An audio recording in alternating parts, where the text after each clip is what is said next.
Bonjour à tous, votre instructeur Michel Blain. Aujourd'hui, on va parler de déganement ou la sortie de l'étui de façon sécuritaire.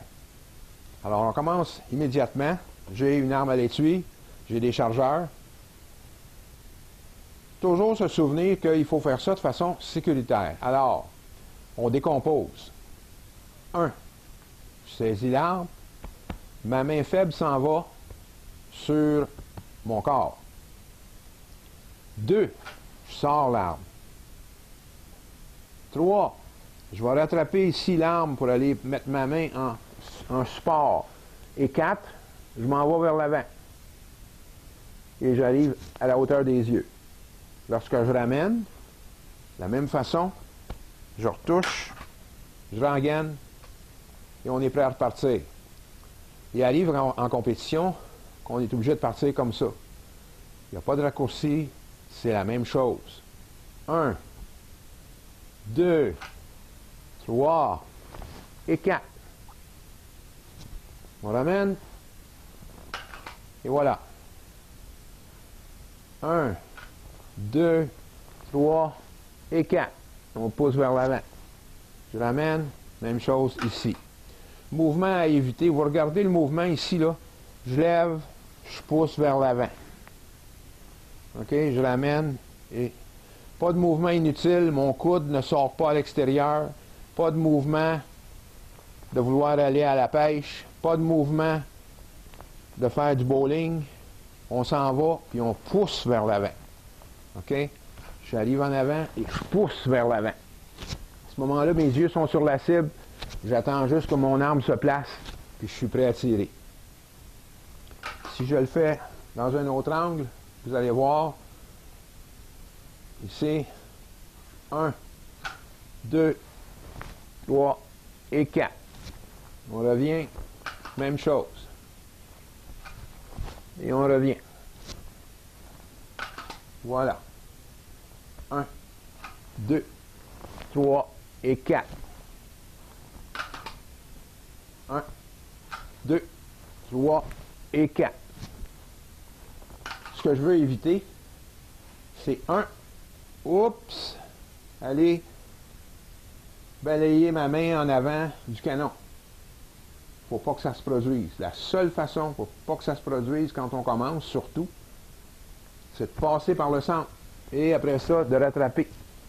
OK? Je veux passer par le centre. Je passe par le centre et je rattrape. OK? On ne prend pas de raccourci. C'est comme ça qu'il arrive des accidents. Alors, même chose. 1, 2, 3 et 4. Et pratiquez ça à vide chez vous. Avec le temps, vous allez prendre de la vitesse. Puis ça va être plaisant de travailler à l'étui. Maintenant, je vais vous montrer le changement de chargeur. Changement de chargeur, ça peut arriver lorsque votre arme est encore, il y a encore des balles. Ou ça peut arriver que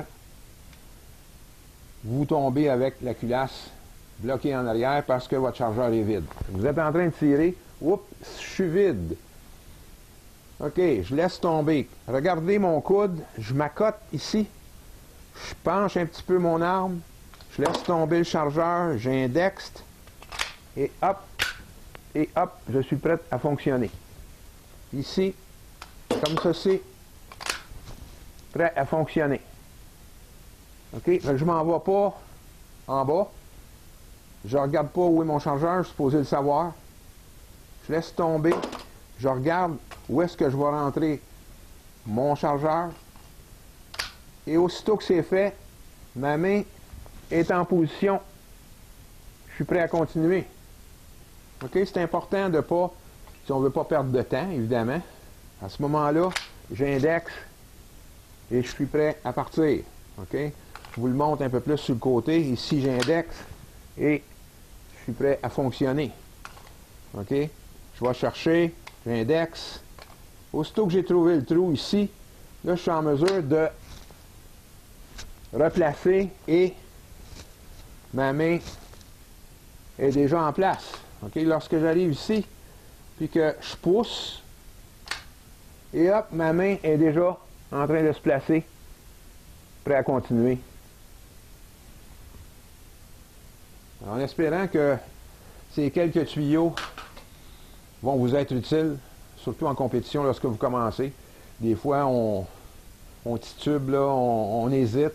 Alors, pratiquez chez vous avec des chargeurs vides, évidemment. Et puis, ça va vous donner confiance. Puis, vous allez y arriver. Vous allez arriver à faire ça un petit peu plus rapidement. Alors, merci de votre écoute. Abonnez-vous à ma chaîne. Comme ça, vous allez recevoir des petites notices qui vous disent que je viens de sortir une nouvelle vidéo. Et puis, parlez-en à vos amis. S'il y a des gens qui vous posent des questions, qui discutent d'armes à feu, j'ai d'autres vidéos qui traitent de ça. Juste à les diriger vers mes vidéos. Beaucoup d'explications qui sont données de façon, je pense, simple et compréhensible. Alors, en vous remerciant et à la prochaine.